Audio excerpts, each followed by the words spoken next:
Many meditate on these things. Is there a God?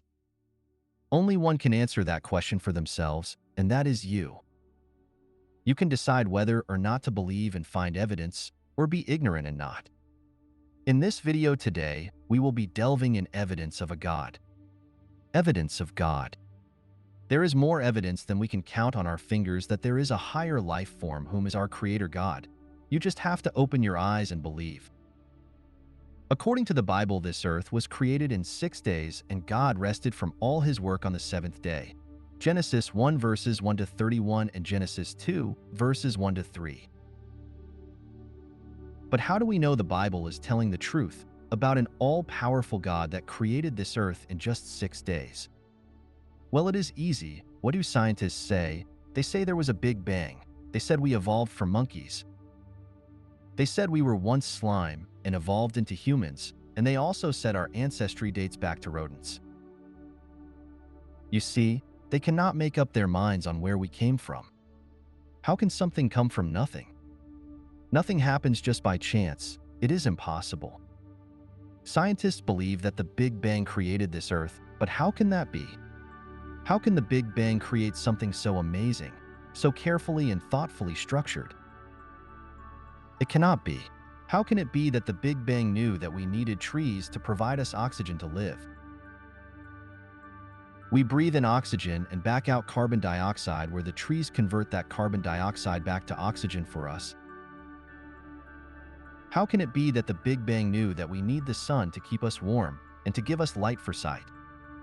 And how can it be that the Big Bang knew that we need a tongue to taste, eyes to see, hands to feel, legs to run, white blood cells to protect us from viruses, fruits and vegetables to keep us healthy, water for us to drink and to quench our thirst? Surely if this was true, wouldn't the Big Bang be seen as a God that created everything so carefully? No. The Big Bang did not create this earth or universe. Why would the Big Bang create something to solely sustain life on this planet? If the Big Bang created all of this by chance, then why is it wrong to kill? Ever since your life was an accident and your death, then why would it be wrong to kill you? Why is it wrong to commit murder? Why is it wrong to rape? If the Big Bang happened by chance, then why can't I commit a mass homicide? Those things are wrong to do, right? It is wrong because we are made in the image of God, and God expects us to not commit murder, to not commit rape, to not commit a mass homicide. He expects us to be loving and caring for one another as He is. We should respect each other's bodies. Romans 13 verse 9. For this, thou shalt not commit adultery, thou shalt not kill, thou shalt not steal, thou shalt not bear false witness, thou shalt not covet. And if there be any other commandment, it is briefly comprehended in this saying, namely, thou shalt love thy neighbor as thyself. Look at these pictures. Gravity. If it was a little stronger, everything would just collapse. And if it was a little weaker, everything would just drift away. And if the sun was just 3% closer to us, this scenario would most likely lead to Earth almost being uninhabitable for humans, plants, and animals. It would kill us all, and it would be nearly impossible to live on this planet. And if the sun was 3% further from us, this scenario would result in a deep freeze, making the surface of the Earth inhospitable for us humans, plants, and animals. We all would die by freezing to death.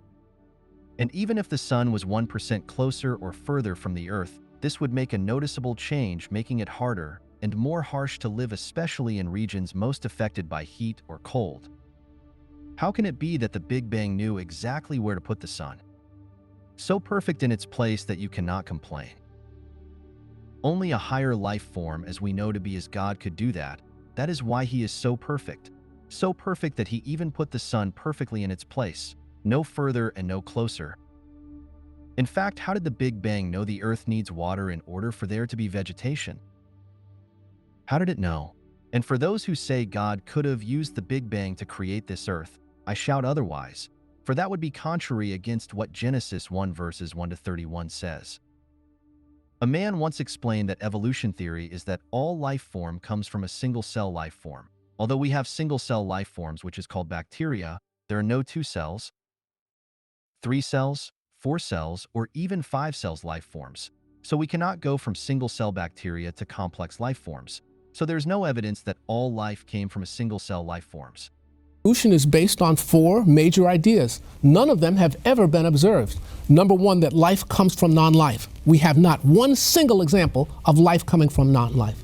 Number 2, that all the life forms that we have today came from single-cell life forms. Many people do not know that while we do have single-cell life forms that we call bacteria, we have no 2-celled life forms, we don't have 3-cell life forms, we don't have 4-cell life forms, we don't even have 5-cell life forms. That is, we go from single-cell bacteria to complex life forms. So there's no evidence that all life comes from single-cell life forms. The third postulate of evolution is that time and chance drive evolution forward, of course, and time works against evolution. The chance of one simple 100-unit protein coming together by accident this is a very big number. Time and chance make evolution absolutely impossible. Actually, let us delve deeper into the Big Bang. Scientists speak that there was nothing, then the Big Bang happened and there was heat and dense plasma. But what is heat? Isn't heat atoms or particles moving at an extremely fast pace, furthermore generating heat? Where did that atom or particles come from? Everything must have an origin. Wouldn't God have to create the heat and dense plasma? In fact, isn't heat and dense plasma something? Nothing doesn't just come by itself. There must have been a creator to put that heat and dense plasma there. Even the Big Bang somehow disproves itself and proves the existence of God. Let us say you get an empty glass cup and seal it shut really tight, and you put that glass cup on Mars. Tell me, what is the possibilities that water will just appear in that cup? Think of that cup as space. There was nothing in space, and now randomly there was something. How can that be? Wouldn't that cup have to be opened and have water be poured in it? It's the same with space. Wouldn't space have to be opened outside of it and have something put inside of it? And you must be asking, then who created God? Well, nothing created God. God is the beginning. Let us say you have a box and you put time inside that box and matter, energy, the earth, the sun, the moon. That box is space where God placed everything in it. With God, He lives outside of time. He created time. Therefore, there was no time for Him to be created. God has always existed. Nothing was before Him. He was and will forever be here. If you ever ask yourself what happened in the beginning of time, just reply to yourself and say, God. God was in the beginning when He created time. God is the reason why we even have the word beginning and time. Psalm 139 verse 14. I will praise Thee, for I am fearfully and wonderfully made. Marvelous are Thy works, and that my soul knoweth right well. Noah's Ark. Genesis 8 verse 4. Exactly 5 months from the time of the flood began, the boat came to rest on the mountains of Ararat. Noah's Ark rested on Mount Ararat after the flood started. Inside of the ark, they said they found wood that does not exist anymore in iron.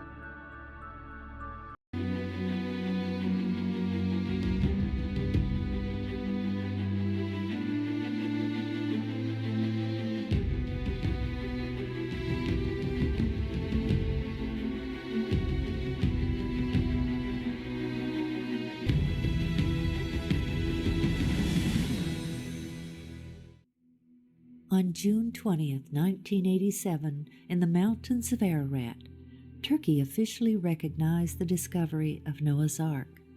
Located on a mountainside about 15 miles south of the volcanic Mount Ararat, the remains of the massive ship were dedicated during a special ceremony.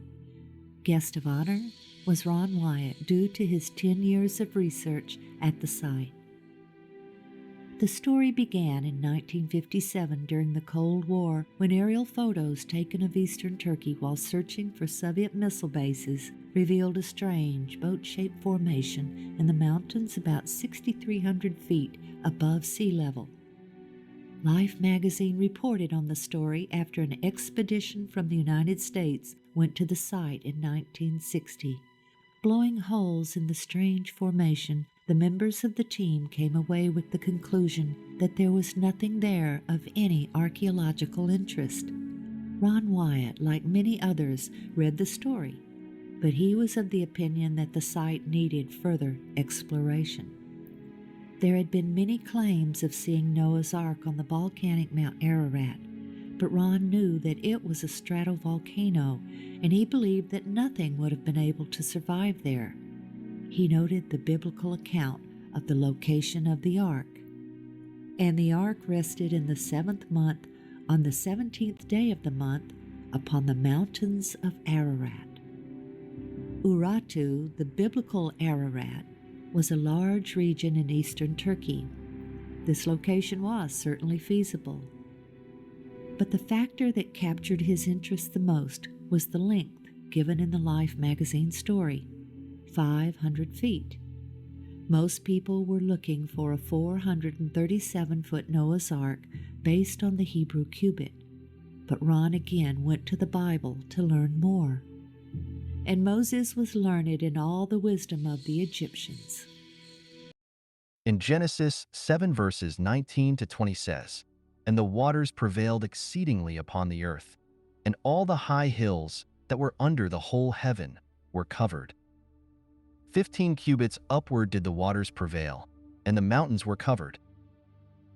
In 1953, there was a man named Edmund Hillary who climbed Mount Everest. When he reached the 26,000-foot mark, for the next 3,000 feet, he found seashells and clams everywhere. There has also been many accounts of seashells and clams found on various mountain tops. This again proves more evidence that God exists and what the Bible says is true. Air and body. We cannot see the wind, but we can see the effect it has when it blows on the trees. We can also study the wind, like its pressure and density, its speed and direction, its temperature and moisture content. The same goes for God. So we cannot see him with our naked eye, but we can see the effect he has on our lives, and we are also able to study God through his holy book, the Bible. And through nature. All this time, scientists have been studying nature and the effect it has on this earth, different planets and microscopic organisms, without realizing that they're actually studying God. And again, what about our body? It is a bunch of complex materials. Nothing else could have created something so wonderful. It's amazing how all of our body parts need each other to function correctly. No Big Bang could have done that. If so, why couldn't it let us evolve to having 4 arms instead of 2? Wouldn't having 4 arms be more efficient with daily tasks? And to make up for the 4 arms, why couldn't let us evolve to having more muscle mass to make us stronger? No. God gave us 2 arms because that is all we need. Why didn't the Big Bang let us evolve to having night vision? Wouldn't that be more easier for us?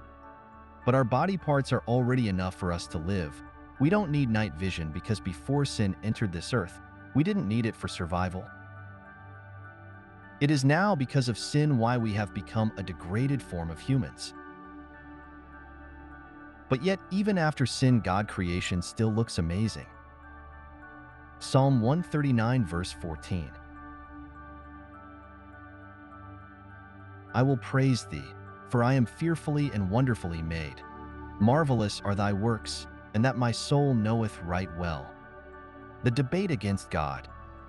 People that are one-minded usually argue that, if there is a merciful God, then why is there so much suffering? They also argue that, if God is all-merciful and all-knowing, then why is there so much suffering? And my argument against that would be, if you break your finger and it is dislocated, you're in pain, right?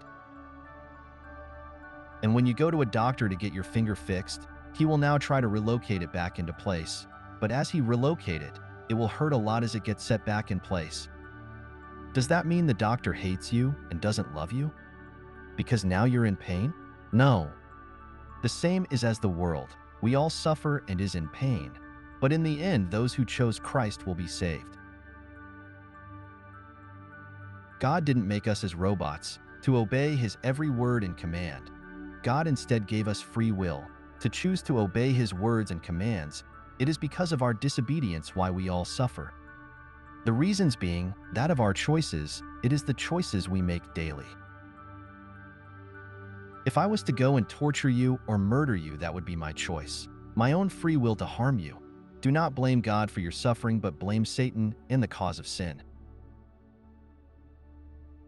God is wonderful and merciful, all-knowing and great, but even if God was to show himself to you right now, you would still not believe in him, because in 1 Corinthians 2 verse 14 says, "But the natural man receiveth not the things of the Spirit of God, for they are foolishness unto him, neither can he know them, because they are spiritually discerned." When Jesus entered this world, and even showed and proved he is the Son of God, and some people still did not believe in him, they shunned the great maker of all living things. If all humans on earth was to obey God's commands and be healthy and eat the foods God intended for us to eat, then there would be no more suffering, no more death, no more sin. Because if everyone changed their ways and repented, then Jesus would have came tomorrow to save us all. And my second argument against those people denying God would be that Jesus wants to show us what sin has caused. He wants to show all of the other creations what sin has caused, and that he had to die on the cross of Calvary to save us from God's judgment, because he knew that we would not be able to stand against God's judgment, God's wrath. If God was not merciful and created us for a selfish reason, then why did he die for us? Jesus saw down the line of humanity and saw that if he died for us all, it would be worth it. Jesus saw that if he suffered on that cross just for a few of us to be saved, it would be worth it to just see us smile and be happy in his kingdom. Jesus created us for a purpose. And that purpose is being happy and at peace with God and Jesus. Tell me, how merciful is that? A God wishing to come and die for us truly shows how merciful and all-knowing God is. People also say, what kind of sacrifice is that? What sacrifice is dying on a cross? The sacrifice resembles Jesus as a perfect lamb without blemish, without sin. That is why people had to sacrifice lambs without blemish before Jesus came, to show that a Savior without any sin will die for all of us, and now Jesus is as a bridge to bring us closer to God. I will explain Jesus' crucifixion in another video. But at the end of the day, it is down to every individual's decision. Everyone has a fundamental decision to make. To serve a wonderful and loving God that wants only the best for you, and to give you everlasting life for all eternity. God was so merciful he wanted us to serve him out of love, not fear. He never made us like robots, so he gave us a very powerful tool, free will. We can now choose to follow Jesus and God, but at the end of the day, it's all down to you to make your final decision. Thank you for taking your time to watch my video. I hope you enjoyed it. Please subscribe, like, and share this video. Thank you and goodbye, and see you next time, in this world or the next.